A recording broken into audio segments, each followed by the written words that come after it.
जगदीश त्रिवेदी के बिल्कुल नए वीडियोस के लिए सर्च करें Jagdish Trivedi official YouTube channel. Search करें, लाइक करें, फॉरवर्ड करें और हाँ, सब्सक्राइब करना ना भूलें। Jagdish Trivedi official channel. सत्य घटनाનો પ્રસંગ છે। આજથી 25 વર્ષ પહેલાની 9મી ફેબ્રુઆરી મને 3 મહિના અગાઉથી એક ફોન આવ્યો। એ વખતે સેલ ફોન તો હતા નહીં, લેન્ડલાઇનમાં ફોન આવ્યો કે અમારે તમારો એક કાર્યક્રમ 9મી ફેબ્રુઆરીએ રાખવો છે। એટલે 9મી ફેબ્રુઆરી ખાલી હતી, મેં હા પાડી। મેં કીધું ભાઈ શેનો કાર્યક્રમ છે?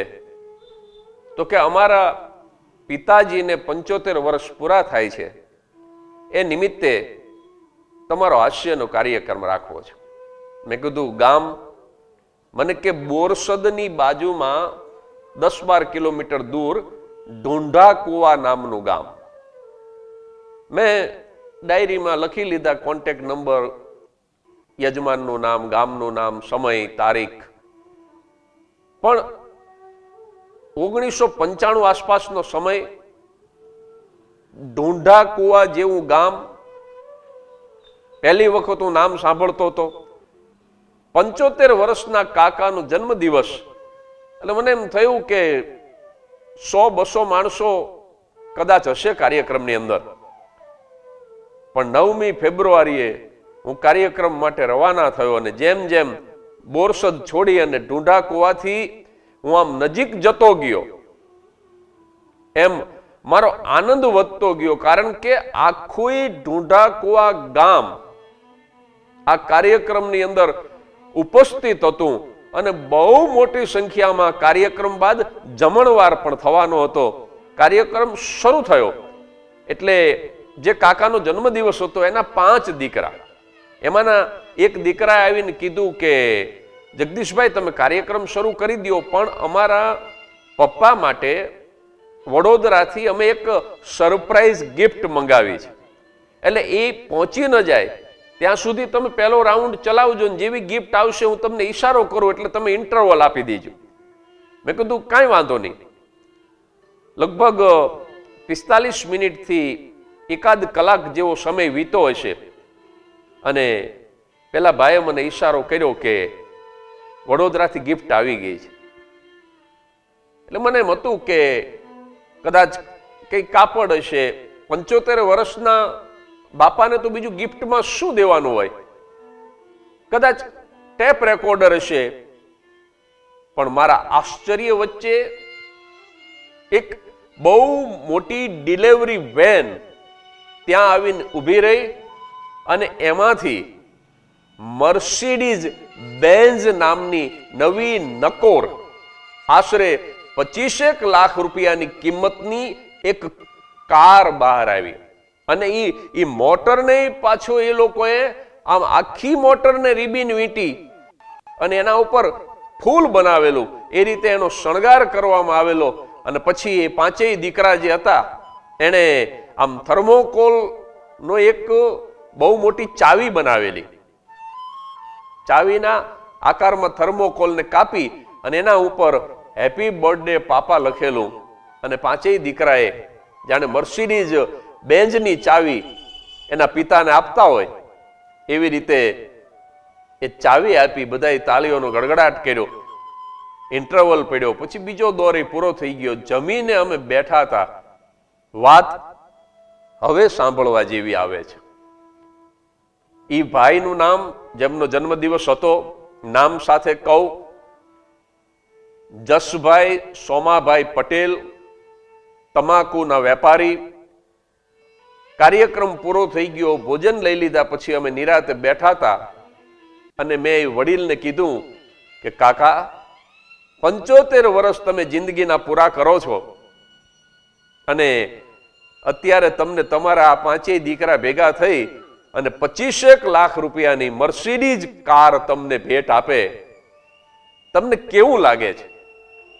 અને આ પ્રશ્નના જવાબમાં એમણે જે કીધું ને એ કહેવા માટે થઈ અને મેં આજે આ વાત માંડી છે.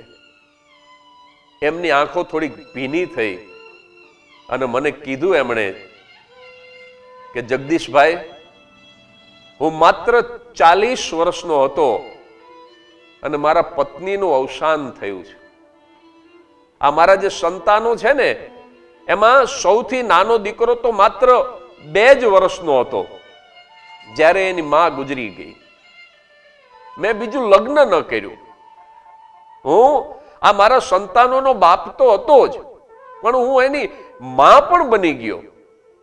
પણ મજાની વાત ઈ છે કે હજી થોડા પાછળ જઈએ ને તો હું જ્યારે 5, 7 કે 10 વર્ષનો હતો, ઢૂંઢા કુવાથી બોરસદ હું ચાલીને ભણવા જતો અને ચાલીને પાછો આવું. મને બહુ થાક લાગે એટલે એકવાર મેં મારા પિતાજીને કીધું, સોમભાઈ પટેલને, કે બાપુ, જો તમે મને એક સાયકલ લઈ દો ને તો મને થાક ન લાગે.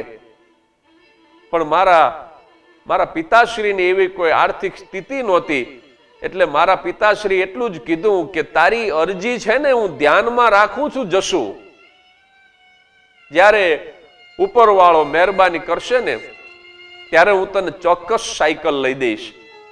અને આ ઘટનાને પણ 3-4 મહિના વીતી ગયા અને એક દિવસ સાંજે મારા બાપુ અમારા ગામના જ એક વાણિયાના છોકરાની સેકન્ડ હેન્ડ સાયકલ, નવી તો નહીં, અમારા ગામના એક જૈનના દીકરાની જૂની સાયકલ હપ્તે ખરીદી અને એક સાંજે મારા પિતા જ્યારે ખેતરેથી આવ્યા ને ત્યારે એ સાયકલ લઈને આવ્યા ને ફળિયામાં આવીને મને હાથ પાડ્યો, જસ્યા.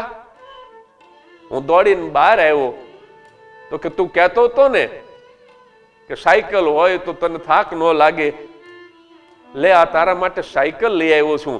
અને આમ આંગણામાં ઘોડી ચડાવીને સાયકલને ઊભી રાખી અને હું જે રાજી થયો છું જગદીશભાઈ, તેદી એક રાતની અંદર હું 4-5 વખત હરખમાં ઝબકીને જાગી ગયો કે કાલે સવારે મારે હાલીને નથી જવાનું, મારે મારી પોતાની સાયકલ લઈને નિશાળે જવાનું છે.